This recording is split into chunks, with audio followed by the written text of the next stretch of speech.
We found that global food prices declined by 8% during the period between September and December 2011, basically because of better than expected production in major countries like China, India, Ukraine, Russia, Argentina, or Australia. However, prices remain high and volatile, and the average for 2011 was 24% higher than 2010.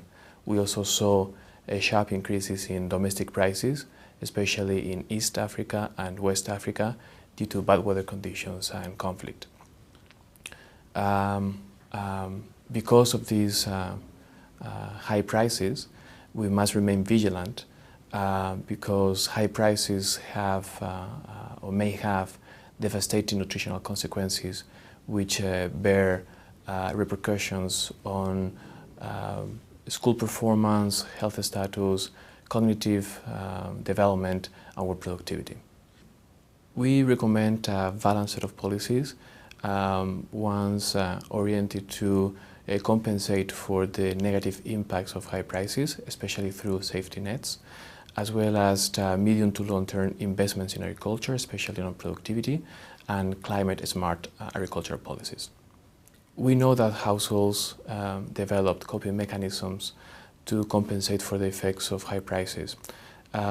These coping mechanisms are multiple, but we know that typically households adjust their diets by substituting for less preferred and cheaper foods, as well as reducing the size and frequency of their meals.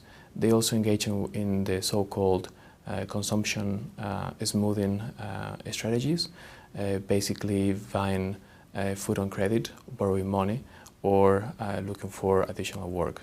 We also found evidence of children's food being protected, typically at the cost of women's.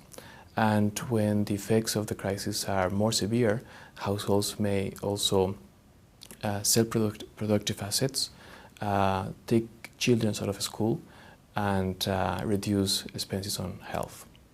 Policies may be very effective in reducing the effects of high prices.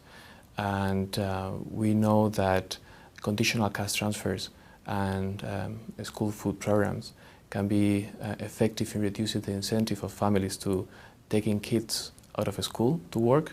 Cash transfers may also give additional resources to avoid adjustments in the diets of the poor households.